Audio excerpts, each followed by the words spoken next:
भाइयों और दोस्तों एवं बच्चों सभी से विशेष निवेदन है कि एट ग्रेड अभ्यास पुस्तिका 2023-24 की जो आपकी किताब वर्तमान में मिली है, इसका पाठ यहाँ पर कक्षा 8 का जो विषय गणित है, इसका पाठ 3 लेकर आ चुके हैं। यहाँ पर सॉल्यूशन अगर 1 और 2 नहीं देखा तो जाकर देख लीजिएगा। और भी एट ग्रेड अभ्यास पुस्तिका जो वाली नई वाली किताब है 2023-24 की, इसकी हमने सभी कक्षा यानी 6, 7, 3, 4, 5 जितनी भी कक्षाएं इनका और एवं सभी विषय जैसे हिंदी, अंग्रेजी, सामाजिक विज्ञान सभी का पूरा किताब कंप्लीट कराई जा रही है इस चैनल के माध्यम से। तो चैनल को सब्सक्राइब करें और अधिक से अधिक बच्चों के लिए शेयर करें। चलिए बिना टाइम खराब किए कक्षा 8 गणित का पाठ 3 कंप्लीट करते हैं। तो पाठ 3 का नाम है यहाँ पर चतुर्भुजों को समझना। तो पेज नंबर 15 रहेगा। तो चलिए बिना टाइम खराब के वीडियो को स्टार्ट करते हैं। तो यहाँ से आप देख सकते हैं पाठ का नाम अध्याय 3 चतुर्भुजों को समझना। तो संपूर्ण जानकारी यहाँ पर ए रही आपकी। इसको आपकी किताब में दिया गया है तो आप स्वयं पढ़ सकते हैं और समझ सकते हैं। इसमें हम आपका टाइम खराब नहीं करेंगे, डायरेक्ट आंसर प्राप्त करेंगे। तो चतुर्भुजों की समझ यहाँ पर आपको पहले ही समझा दी जाएगी। इसके बाद जो क्वेश्चन और आंसर होंगे वो हम आपके लिए बता देंगे। तो सबसे पहला क्वेश्चन आपसे पूछा गया है समलंब चतुर्भुज।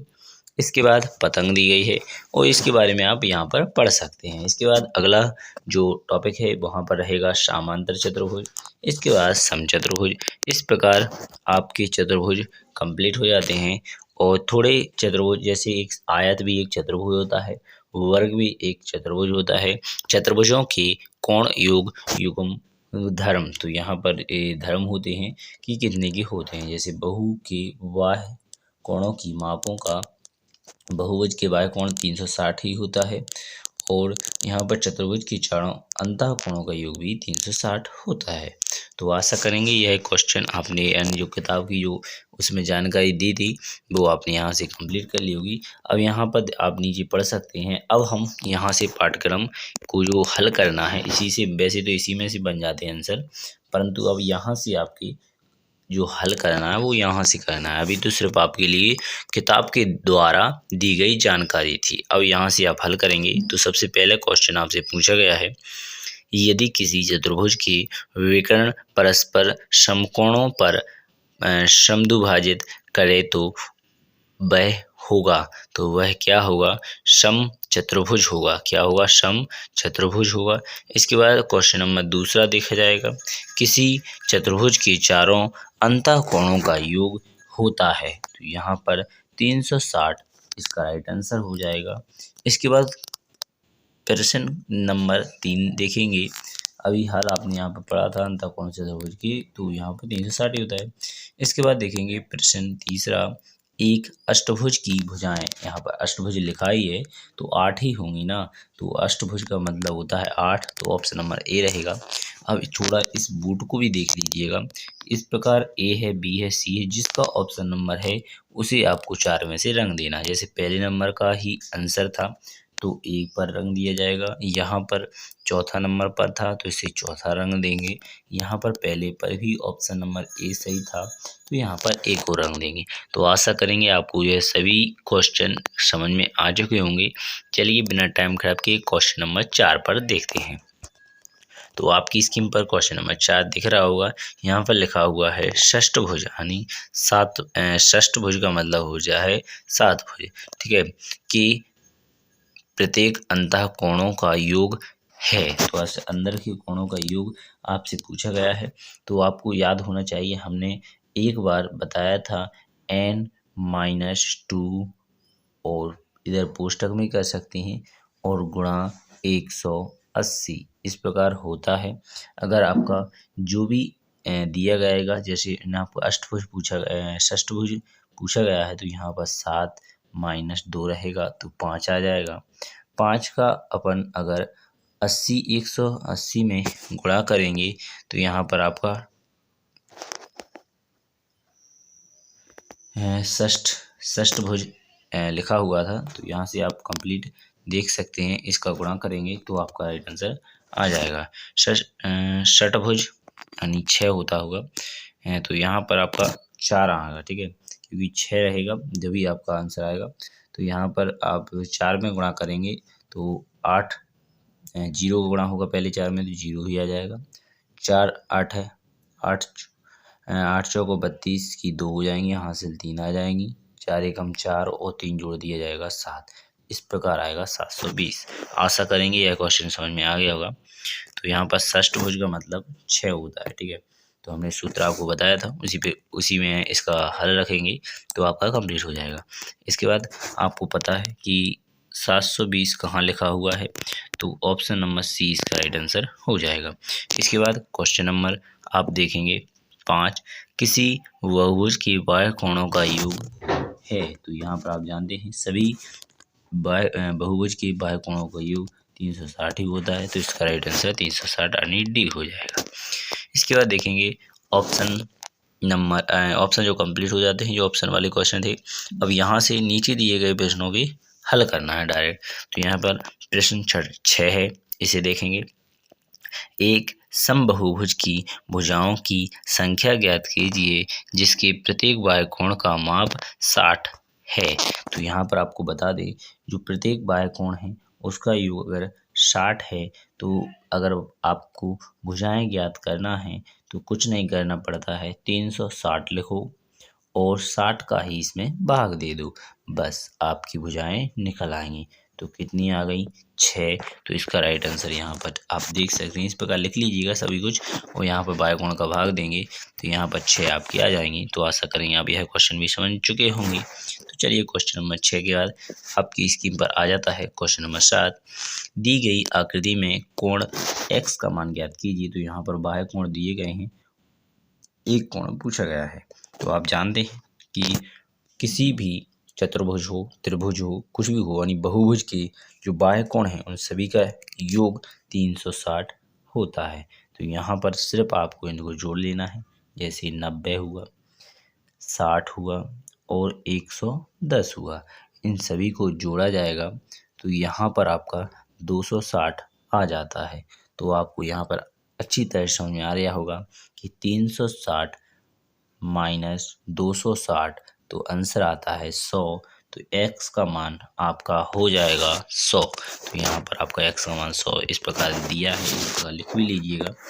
तो आशा करेंगे समझाना हमारा काम है वो भी आप समझ जा रहे होंगे, और लिखना किताब का हमने पहले से ही कंप्लीट करके रखा है, उसे भी आपने कंप्लीट देख लिया होगा। तो चलेंगे इसके बाद क्वेश्चन नंबर 8 पर, एक बहुभुज का प्रत्येक अंतःकोण 108 है, इसकी भुजाओं की संख्या ज्ञात कीजिए। यहाँ पर पूछा है अंतःकोण 108 है। तो आप जानते हैं अंदर जो बाहर के जो कोण होते हैं वो 180 के होते हैं, परंतु अंदर का अगर 108 है तो बाहर का अगर आपसे पूछा जाए तो 72 हो जाएगा, ठीक है। तो 72 अगर बाहर का कोण है तो आप इसी से अंदाजा लगाकर ज्ञात कर सकते हैं कि पूरी भुजाएं कितनी हैं। तो हम जानते हैं कि सभी बाह्य कोणों का योग 360 होता है और बाहर एक कोण आपका 72 का होगा। तो प्रत्येक कोण कितने का होगा? तो 72 से आपको काटना पड़ता है, 36 एकम 36, 36 दूनी 72, ऊपर आ जाता है 10 क्योंकि जीरो रह गया था, 2 से 10 को काटा जाएगा तो आंसर आ जाता है आपका 5। तो आशा करेंगे आपको यह क्वेश्चन भी समझ में आ गया होगा। चलिए बिना टाइम खराब किए थोड़ा क्वेश्चन नंबर 9 पर चलते हैं। तो 9 आपकी स्क्रीन पर दिख रहा होगा। यदि दिए गए समांतर चतुर्भुज PQRS में R बराबर 80 हो तो अन्य सभी कोणों की माप ज्ञात कीजिए। तो यहाँ पर समांतर चतुर्भुज पूछा गया है, अर्थात आमने सामने के कोण बराबर होते हैं। अगर A 80 का है तो A भी आपका यहाँ पर 80 का हो जाएगा। और इसका एक नियम और होता है, ऊपर और नीचे दोनों कोण बराबर होंगे। अगर आप जानते हैं A वाला x और A वाला भी x ही होगा, तो अगर आप समझ सकते हैं कि जो भी कोण हैं वो बराबर हैं तो ऊपर के दोनों कोण बराबर होंगे। तो यहाँ पर एक ही ओर बने कोणों का योग 180 होता है। तो 80 एक का है तो दूसरे का यहाँ पर 100 ही होना पड़ेगा, 100 x का मान हो जाएगा। तो आंसर आ जाएगा आपका x का मान 100। तो यहाँ पर आप देख सकते हैं दिए गए हैं और यहाँ पर आप समझ भी चुके हैं। तो यहाँ पर क्वेश्चन नंबर 9 कंप्लीट हो जाता है। इसके बाद देखते हैं प्रश्न नंबर 10। तो यहाँ पर दिया गया है किसी समबहुभुज के वहिस्थ कोणीय का अंतः कोण में से अनुपात 1:4 है। इस बहुभुज की भुजाएं ज्ञात कीजिए। तो यहाँ पर अंतः बाह्य पूछा गया है 1:4। तो हम जानते हैं दोनों का योग 180 होता है। तो यहाँ पर 4x प्लस 1x कर लिया जाएगा तो 5x आ जाता है आपका, और 5 का हम 180 में भाग देंगे तो 5 तिया 15 और 5 छके 30 हो जाएगा। x बराबर 36 यहाँ पर आ जाता है। तो इस प्रकार आप देख सकते हैं। इसके बाद x बराबर 36 आने के बाद आपसे पूछा है कि तो बाहर गुणा कोण जरूरी है, तो बाहर वाला 4x था, 4x में 36 का गुणा कर दिया जाएगा। 36 दूनी 72 हो जाएगा। 72 में भी 2 का गुणा करके आप यहाँ पर 144 ला सकते हैं। अर्थात बाहर का जो कोण है प्रत्येक वो आपका बाहर का कोण आपका 36 का हो जाएगा, अंदर का कोण 144 का हो जाएगा। तो बाद से ही आपका निकलता है। तो आपको बस सिर्फ 360 में 36 का भाग दे देना है। 36 का भाग देंगे आंसर 10 आएगा। तो यहाँ पर भुजाओं की संख्या कितनी हो गई? 10 हो गई। तो आशा करेंगे यह क्वेश्चन समझ में आ गया होगा। चलिए बिना टाइम खराब किए आगे देख लेते हैं। क्वेश्चन नंबर 10 के बाद आता है क्वेश्चन नंबर 11। दिए गए समांतर चतुर्भुज में x और y का मान ज्ञात कीजिए। तो यहाँ पर समांतर कोणों का योग 180 होता है, इस प्रकार दिया गया है। इसके बाद आप इनको जोड़ सकते हैं तो ये एक्स वाई जेड समांतर चतुर्भुज हो जाएगा, और इनका जोड़ हमेशा आप यहाँ पर देख सकते हैं। तो 10x का मान आ जाएगा। समभुज कोण बराबर होते हैं, तो यहाँ पर आप 10x का मान है तो दोनों 10-10 के हो जाएंगे, और उसके बाद 6y बराबर तो 20y का मान हो जाएगा। अतः x और y का मान यहाँ चित्र के हिसाब से चलना था, तो 20 आपका x का मान आपका यहाँ पर कितना आ गया था? 10 आ गया था, और इस y का मान आ जाएगा आपका 20 आ जाएगा। तो यहाँ पर आप देख सकते हैं क्योंकि समभुज कोण दोनों बराबर होते हैं, तो इस प्रकार यहाँ पर भी समभुज कोण दोनों बराबर होना था। तो इस प्रकार आप इसे कंप्लीट कर सकते हैं। तो आशा करेंगे आपको समझ में आ रहा होगा सब कुछ अच्छी तरह से। ठीक है, ये दोनों बराबर, इन दोनों का योग 180 होता है, और इन दोनों को जोड़ दिया जाता है तो यानी दोनों बराबर होते हैं। ठीक है, और इन दोनों का भी योग बराबर होता है, तो यहाँ पर 120 हो जाता है। तो यहाँ पर आपको 120 ही होना पड़ेगा। तो आप जान सकते हैं कि y का मान 20 रखेंगे तो 20 छिक्के 120 हो जाएगा। तो यहाँ पर इसे भी आप कंप्लीट कर सकते हैं। तो आपने यहाँ पर समझ लिया अच्छी तरह से। तो चलेंगे इसके बाद क्वेश्चन नंबर 12 पर। नीचे दिए गए समलंब PQRS में x का मान ज्ञात कीजिए। चित्र दिया गया है और यहाँ पर x का मान ज्ञात करना है।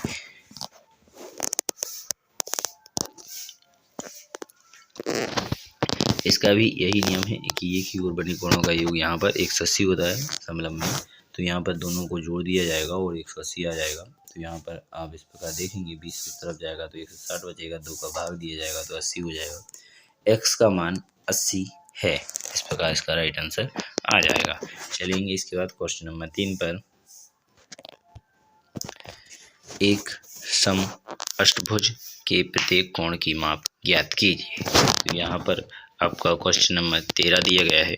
प्रत्येक बाह्य कोण की कुल माप 360 है। भुजाओं की संख्या 8 है। प्रत्येक बाह्य कोण 360/8 है। इस प्रकार बाह्य कोण का आप यहाँ पर आंसर ज्ञात करेंगे तो 45 आ जाएगा। प्रत्येक बाह्य कोण 45 का है। इसके बाद क्वेश्चन नंबर 14 आ जाता है। दिए गए आयत, यहाँ पर आयत का मतलब होता है कि जो आमने सामने विकर्ण भी बराबर और कोण भी सभी के बराबर होते हैं। तो यहाँ पर आयत के चारों कोण समान होते हैं। तो यहाँ पर आप इसे भी देख सकते हैं। इसके बाद अगला क्वेश्चन दिया गया है। चूंकि ARI के तीनों कोण का योग 180 होता है, तो यहाँ पर 180 आपका दिया जाएगा। इस तरफ का भी होगा, इस तरफ का सभी दो कोण भी हो 180 होगा। तो यहाँ पर 180 तीन कोणों का योग दिया गया है, तो इनको आप देख सकते हैं।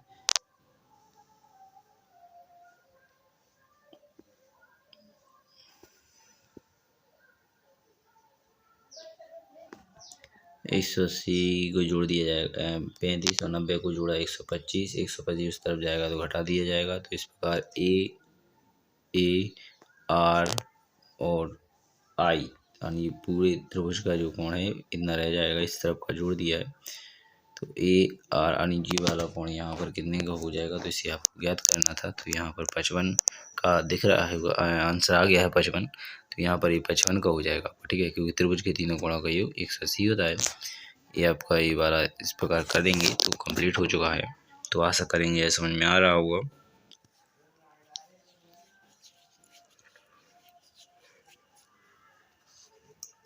और इस प्रकार आप इनके आंसर ला सकते हैं। तो 25 और 35, 55 और 35 इसका राइट आंसर हो जाएगा। चलिए क्वेश्चन नंबर आपका 14 कंप्लीट हो जाता है। अंतिम क्वेश्चन देखेंगे पार्ट 3 का 15। एक चतुर्भुज के 3 कोण बराबर हैं, चौथे कोण की माप 120 है, तो बराबर कोणों के प्रत्येक कोण का माप ज्ञात कीजिए। तो हम x x x 3 कोण हो जाते हैं प्लस प्लस में, और एक चौथा कोण हो जाता है 120, इस प्रकार देखेंगे। और 360 आपका चतुर्भुज के चारों कोणों का योग हो जाता है। अब तीनों एक्सों को जोड़ दिया जाएगा तो 3x आ जाएगा, इस तरफ का 120 हो जाएगा तो 120 हो जाएगा, और 240 आ जाता है। 3x का भाग दिया जाएगा, 18 और 30 7 63 24 हो जाएगा। और इस प्रकार आपका 80 जो कोण है वो हर एक 80 का हो जाएगा। तो प्रत्येक कोण की माप 80 हो जाएगी।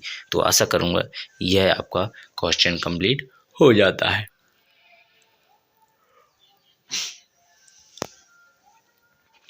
चलेंगे यहाँ पर आपका पार्ट 3 कंप्लीट हो जाता है। नेक्स्ट पार्ट में आपको पार्ट 4 कंप्लीट कराया जाएगा गणित का कक्षा 8 का। तो इसी प्रकार सभी किताबों का सलूशन आपके लिए प्रोवाइड किया जा रहा है इस चैनल के माध्यम से। इसलिए चैनल को सब्सक्राइब कर ले, बेल आइकन को दबा ले, जिससे कि जो भी वीडियो अपलोड हो वो तुरंत आपके पास पहुंच जाए। धन्यवाद। आशा करेंगे यह वीडियो आपको पसंद आई होगी। अगर कोई भी डाउट या कुछ भी पूछताछ करनी है तो अपनी जो कमेंट बॉक्स है वहाँ से पूछताछ कर सकते हैं। और अधिक जानकारी के लिए चैनल को सब्सक्राइब करें, बेल आइकन को दबाएं और कमेंट बॉक्स में अवश्य पूछें। और अगर फिर भी आपको क्वेश्चन समझ में नहीं आया तो दोबारा वीडियो देखते रहिएगा। आशा करेंगे यह वीडियो पसंद आई होगी। धन्यवाद। जय हिंद।